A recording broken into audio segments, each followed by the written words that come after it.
See, I'm here with a friend and colleague, right, Tavis? I'll accept both of You'll those. accept for those? I'll accept both of those, friend and colleague. There you go. Well, we've been through the wars of so We much have indeed. of political events, and we are at a moment right now in this country's history. What is the significance of this moment right now?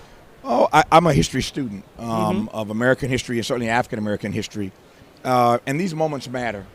I believe that symbolism matters. I believe that substance matters more. But it's hard not to celebrate these moments, essentially, Neil, because these victories are not so easily won for us. These victories are hard fought. And I think of Jesse Jackson Sr., who we honored here in this city. That's right. At the start of this convention. And Jesse said once of Jackie Robinson, it wasn't that Jackie Robinson was the first Negro who could play baseball with the white boys. He was the first one they gave the opportunity to play baseball with the white boys. So I think of all the African Americans who had the skill set, the talent, the requisite ambition to lead in a variety of spaces, but were denied the opportunity. Thankfully, even though we stand on the shoulders of others, we are sitting under the shade of trees that we didn't plant. That's right. We have to admit that, acknowledge that. But because of the service and the sacrifice and the struggle, the blood, sweat, and tears of our ancestors, we live in a moment, Neil, where we are seeing things that we've never seen before. I mean, think about this. My grandmother, your grandmother, Yes. could never have imagined in their lifetime that they would ever see a black president, period. Period. Much less 15 years later, a second one. Can you A believe black male and then a black female. right. It ain't happened yet, but it's possible. We are on the precipice of that happening. And so history sometimes churns really, really slow. And sometimes it happens at a pace that you can't even keep up with it. And so it's a beautiful thing and an amazing thing to be living in a moment like this where we're seeing African Americans being given the opportunity to do the things that we've always known they could do, but they were denied those chances. You know, you over the years, I remember Covenant of Black America, you've held forums of conversations with thought leaders, citizens around this country. What's that message to folks who are witnessing and experiencing this moment? What do they need to understand about what they can do about moving this moment forward? And I'm saying that hopefully we will elect another black president, but even if we don't, what do we need to learn about how important it is for us to act? Sure. And some of the things that you did with the Covenant was about taking action. That's right. And I think that's what we've heard all this week. No, I appreciate it. A couple of things. One, that book, The Covenant, you referenced, was 20 years ago, believe it or not. And next week, on the 27th of August, the 20th anniversary edition of The Covenant comes out. Are you kidding You me? didn't know that.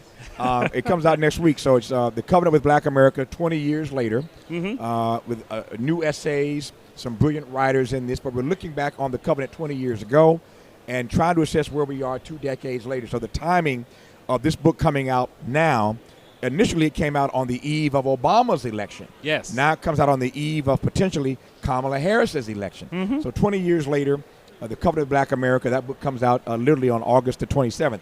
To your question of what we can do, whether she wins or loses, there are a couple of things. Number one, we have to recognize that this is the beginning, not the end. And by beginning, I mean if she wins, that's just the beginning. We still have to hold her accountable. I hope that we've learned some lessons from 15 years ago with Obama. Oh, yes. We were so excited, caught up in the euphoria. I get all of that. I call a lot of hell for trying to hold Barack Obama accountable. I said then, I don't hate him. I just love you. I said then, these are my 3 words: respect, protect, and correct. I feel the same way about Kamala now. Respect, protect, and correct. I respect Kamala Harris.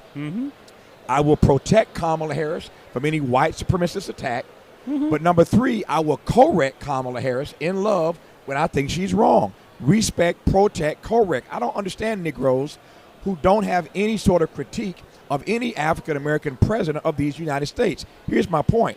I don't care how black they are. They can be black as Isaac Hayes or black as Yaphet Kotto. I don't care how black they are. The point is that they are still leading the American empire. And anybody leading the American empire, when you juxtapose the American empire against or over and against the best interests of black people, you cannot not have a critique of anybody running the American empire. So Kamala would be right on some things. She'll be wrong on other things. We got to push her into her greatness. Great presidents aren't born, they are made. They have to be pushed into their greatness. There is no Abraham Lincoln if Frederick Douglass ain't pushing him. There is no LBJ if Dr. King ain't pushing him. You know what I'm saying? Yeah. There is no FDR if A. Philip Randolph, Chicago's own, isn't pushing him. So great presidents aren't born, they're made. They got to be pushed into their greatness. So we support Kamala today. We respect her. We protect her. When she's wrong, we will correct her. But we have to be about the business of holding any president, including the first black woman, accountable. And that's what the covenant was all about. That's excellent. My last question is, we've got almost less than 2 months before this election. We are going to hear a lot of rhetoric. We're going to hear a lot of hate. Black people will be thrown up and under and all around under the bus in all sorts of ways. That's right. What's that? One, as media, what do we need to do better about managing that message? Because, again, we've been held, rightly so, for almost promoting some of this hate. What do we need to do better as media professionals?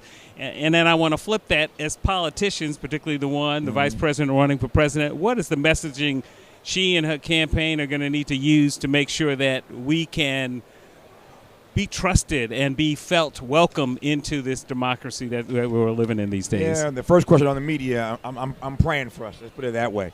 I've been very disappointed, certainly in the mainstream media, the way they cover these campaigns. It's always about covering the horse race. Yes. They don't get to the issues, right?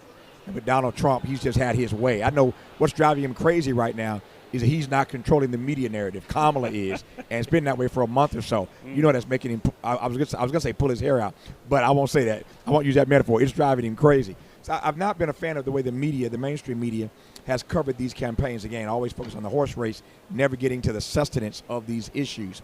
So I don't know what I don't know what the answer is for the media question. I will tell you this: I believe that black media, like this, is more relevant and more necessary now than ever before.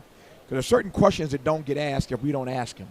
There are certain issues that don't get raised if we don't raise them. There are certain people doing great work who don't get profiled, Neil, if we don't profile them. So black media is more relevant and more necessary now than ever before, and we need to do our jobs as black media, writing about, and I hope aspiring to cover issues that lead to public policy positions that are in the best interest of our people, not allowing folk to push an agenda that is antithetical to the best interest of our people. With regard to the party, finally, to your second part of your question, it's very simple. They need to understand, as somebody once famously said, Black Lives Matter. They need to understand that our lives matter. I get so tired every 4 years of having to remind people that too often Democrats take black voters for granted and Republicans flat out ignore us. And it's time out for that. You can't have now, if she wins, the second African-American to be the titular head of the Democratic Party and black folk to still not be respected in the way that we are. I know a bunch of black folk in media right now who are still begging and fighting and clawing for advertising dollars. That doesn't make any sense to me. We should not be begging for ad dollars when we represent the most loyal base in the Democratic Party. So even before you get to the notion of the empire, you got to make the Democratic Party do right by you. So for us, it's always a fight, right? Always. It's a perennial fight to be respected in this country. But I, again, never believe in letting misery have the last word. So the struggle continues, but so does the fight back, and we're going to continue to fight back. Well, Tavis, thanks for taking a few minutes and joining us on Politics in Color. My pleasure. We are here live at the 2024 DNC. Click in, join us in the conversation at politicsincolor.com. Thanks so much.